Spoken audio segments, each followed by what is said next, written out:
Hey guys, what is going on? It is Chris here. We are looking ahead to today's very nice slate for the 3rd of February. Last night. If you guys do like and leave a like, I definitely do appreciate it. And also hit that subscribe button for more NBA FanDuel lineup advice videos. So it was good last night. Scored a 316 and a 318 with both of our lineups. Um, I had a whole different lineup 30 minutes before lock, and then obviously the news broke. And then I had to have more Dallas guys, for ownership wise, but I kind of had to get the right ones in there. So yeah, overall it was pretty good. Once again for premium, like I said, a 318 and 316. These cashed everywhere that you could think of. And then here's another one from one of our subscribers as well, winning again. So yeah, why not come join us, guys? Like I said, it's literally just $5 for a day pass. Subscribers are literally making 30, 40, 50 bucks, even more. Why not come join us for the day? If you want to do more than the day, we got our $25 month pass as well available for you guys, um, for FanDuel and DraftKings. Each one is $25 separately, 2 lineups per day. FanDuel DraftKings bundles $35 per month, 4 lineups per day. FanDuel and Price Picks or DraftKings Price Picks combos, $30 per month. Price Picks by itself is $20. So yeah, and also we do have a free lineup as well that we give out every day. If you guys are interested in that or premium lineups, like I said, hit us up on Twitter, Chris Anthony NBA1. We'll get you guys all set up. So yeah, like I said, it was another solid night. Like I said, premium's been coming along pretty good. Had a couple, up and down, but that's how it is. But recently we have been doing very solid. So yeah, come join us. Like I said, 25 for the month, or just come join us for a $5 day pass. And like I said, it's definitely worth it and very cheap. And also, if you think of it, $25 for the month is less than $1 a day. So, like, it's like 84 or 85 cents or something a day that you guys are paying if you do the monthly pass. So, it's so much cheaper doing it that way. So, with all that being said, let's get into it here. We got some interesting games starting it off with the day. This game here could kind of tell you how your day's going to be. Um, as I've told you guys many times before, I hate Washington. But then, like, you put in Charlotte that doesn't have anybody against Washington. I don't know what to think of this game. Um, on paper, it's like, yeah, man, this is a nice game. It's a 217. That's what stinks. So this game could be a 217 or it could be like a 230, 240. I could see it going either way. What do I want to do with this game? Well, that's the big question there. If Mibich, if he is out, I think KJ Simpson could come into play. That's probably the one guy I would look at. 4,100. He's been coming alive a little bit the last couple of days without ball. Obviously, if he's out, Simpson is probably going to be a solid option. So that's one guy I'm looking at. And as normal with Washington, I say it every time: pick and choose who you want. They're either going to do good or they're going to suck hard. And this is one of those times where easy matchup for Kuzma and Poole. These guys could pop off or they could just continue sucking. So keep an eye on that, but they're worth the shot in GPPs. Bridges, I expect him to be at least 50, 60% owned. I think everybody is going to have him. For good reason, you're taking on a really bad Washington team. You don't have any of your people. You should be good at 43, and also you can go look at Mark Williams too. He was out last game, but we know how Washington is inside. So Mark Williams a little bit more expensive. Well, I guess he was out the previous two, but we saw he came back against Denver and had a 50 bomb. So um, Bridges, baller and play. Green's more of a GPP play. Simpson, like I said, look at him and cash. Debate is kind of a cash game play. And then, like I said, Washington GPP for me. I'm a bust, really. All right, Atlanta and Detroit in this one. We got a 234 and a 4.5, so this should be a little bit better game. Also, remember, guys, we're getting closer to the trade deadline as we've been seeing the last couple days. So another thing that happens is randomly people get like pulled for no reason or randomly game time decisions. So keep that in mind. Um, yeah, so I think on paper, I mean, Kate Cunningham, I think is good in cash games. I think Trey Young's supposed to play in this one. I don't have as much Trey Young. Detroit's been looking good, so um, I think Kate Cunningham is one guy that I don't mind looking at. Malik Beasley for sure coming off the bench. Azor Thompson, he's just one of those dudes. He's either on or he's off, and he had a good game last night in 21 minutes. So he's more of a GPP at 5.2. It's hard for him to really hit his value at that point. 6.3 for Tobias could be a solid option. So, like I said, Harris, Beasley, Jalen Duran. It is a back-to-back for these guys. Um, definitely keep that in mind. But like I said, it's a 234, so they're expecting it to be a pretty good game. So um, from the Atlanta side, I could maybe look at Hunter. It just depends on who they're gonna start. See, yeah, I just depends on who they're starting. Like I said, Atlanta is down pretty bad though with the bigs, so maybe Barlow gets to start. I'm not sure. I don't know what they're gonna do. Played 13 minutes against Indiana, had 19.6. So, like I said, just have to see. He could be a backup GPP, but I just don't know what I want to do with him. If he starts, then sure, but I highly doubt it that he starts. But maybe someone to look at deep GPPs. Houston and New York, we got Sengun questionable and Fred Van Fleet as well is out. So, and then you got Josh Hart. He does his normal thing. So, I mean, without Sengun, like I said, it makes it a little interesting. OG Ananobi's game time decision. Let's see what's going on here. He's questionable, so maybe McBride gets a little bit extra run as well. Some people were saying maybe Aaron Holiday will get a little bit more run with Green and Sengun being really feel that. So, I think this is just one of those ones. If OG Ananobi's out, like I said, Achua come in to play a little bit more, get Hart. And then obviously if Sengun's get added to 23 minutes. So kind of a question mark game for me in that one. San Antonio and Memphis. So as we know, the big trade happened last night with Fox with San Antonio. We have a 240 and a 4.5. So Fox obviously is not going to play in this game. They usually don't when they get traded. Um, So I think Paul and Castle, they're still all right options. If Morant's out again, you can look at Bain and Jackson.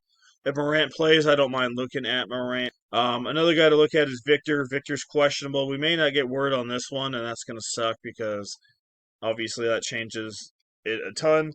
Um, Maybe we do. I mean, it's only an hour after lock. We'll have to see. If he's out, Charles Bassey will become a chalk play. Had 30.5 last time out, so and obviously gives it a bump to Castle and Vassell as well. So keep an eye on that one for sure.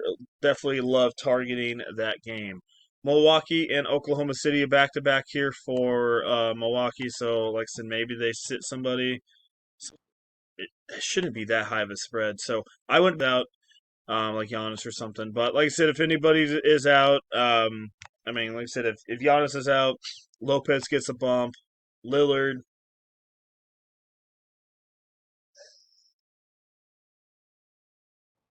sorry about that, guys. I was about to sneeze. Who?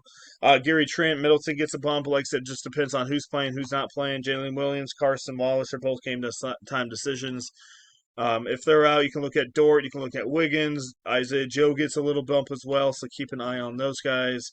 But yeah, with it being that high of a spread, I wouldn't be surprised if we get some news on something. If they all play, I still don't have anything on that Milwaukee side. Really, I just don't. Sacramento and Minnesota.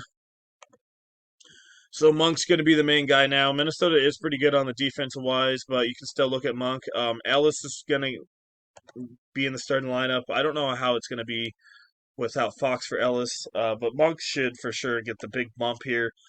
Edwards is questionable, so you know Alexander Walker once again, Rob Dillingham. Those guys are you're gonna have to look at them if Edwards is gonna miss another game.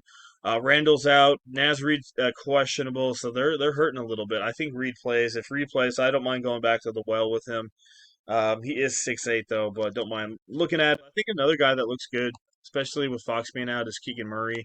I think you can give him a look at 5'9" for more cash gains, 28 to 30. I think he can get you on the higher end. So don't mind. Like I said, another game I don't mind looking at. I just need to know what's going on with the question marks. If Edwards is out, like I said, Walker, Dillingham. If Reed's out, McDaniels, Rudy. So some solid options. Sacramento wise, like I said, I would look at Monk and Sabonis, and maybe a little bit of Ellis and GPP, and then obviously a little bit of Keegan Murray as well. But I'm very intrigued to see how that rotation and how the usage is without Fox in there. But I think Monk should be, uh, in a very good spot here. All right, Indiana and Utah. We got a 239 to 7.5, so this should be a very competitive game. Maybe not very competitive, but for me, I don't mind putting in guys like maybe Collins in a couple GPPs or Kessler in a couple GPPs. On the flip side, I mean, like I said, Halberton's okay.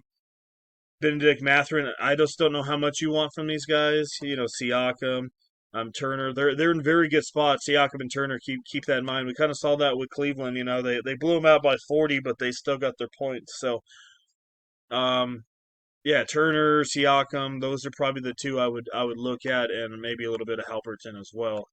New Orleans and Denver. As normal, Denver's terrible inside, so you could look at Misi, but he's not really an offensive guy. Zion's probably where you're going to want to look at. I think Jokic is another, obviously, in a very good spot here if you guys can afford him. But I don't mind looking at Zion, Christian Braun, especially with Westbrook being out at 5'5". And then Murray as well gets a little bit of a bump. So I think there's some good options here. Trey Murphy, McCollum, you can look at those guys. Like I said, Murray's out as well for the year. So with that Achilles injury. So, those New Orleans guys get a big bump. They do expect Jose Alvarado to get the start here. Another good cash game option. As you saw, he did it against Boston, had 37. So don't mind looking at a couple of these New Orleans guys, a couple Denver guys. Like I said, Murray, Jokic. So should be, and Braun. Should be a half-decent game in this one.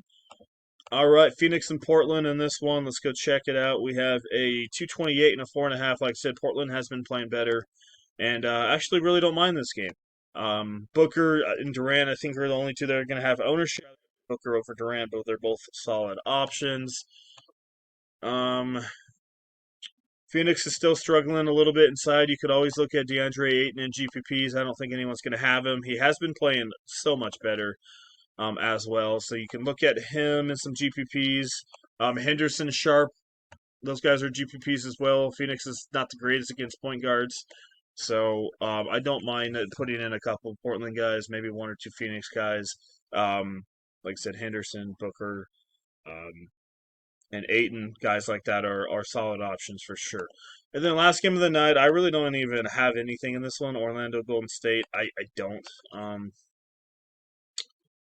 Yeah, I think I've skipped this game really over Goga, I guess you can look at, but I don't care for that game. So, I mean, there's no reason for it. There's so many other good games out there. So, point guard.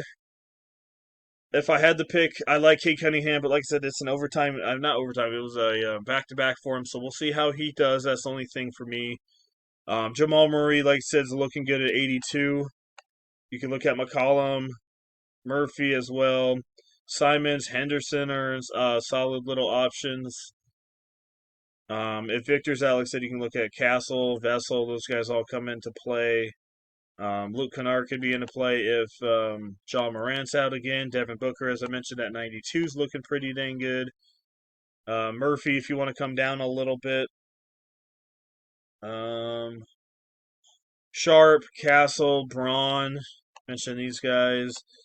Beasley. Like I said, if Minnesota guys are out, Alexander Walker, Dillingham.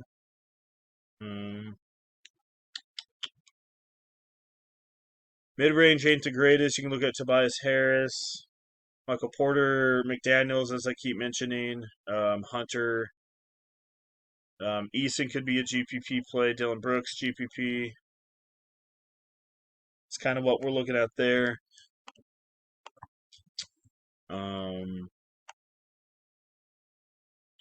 Siakam, Jackson, Durant. Like I said, you got Monk. I didn't put him in here, but Monk as well. McDaniels, as I keep mentioning. So yeah, a lot of really good options. Like I said, it just depends on what's going on with the injuries. Mark Williams, don't mind even spinning up to him. Like I said, I think he can get you 50 in this game. So there's some pretty good options overall. So we'd love for you guys to come join us. Like I said, it was another W for us last night. Like I said, come join us for only a $5 day pass. Or, $25 for the month if you guys want to get in on that. And like I said, the month pass is about 85 a day if you guys break it down. So it's so much cheaper doing the month pass. So if you guys want to get in on either one of them, let us know. Premium has been doing it pretty dang good. If you want to get in, like I said, hit us up on Twitter, Chris Anthony NBA1. And give us a follow while you're there and just say, hey, we'd love to get in on the free one or the premium, whatever you guys are wanting to get in. I could definitely get you in on that, and we get you in on today's slate. So once again, I appreciate you guys watching. If you guys have any questions or anything like that, hit us up on Twitter as well. I appreciate it once again, guys. We'll see you guys in the next one.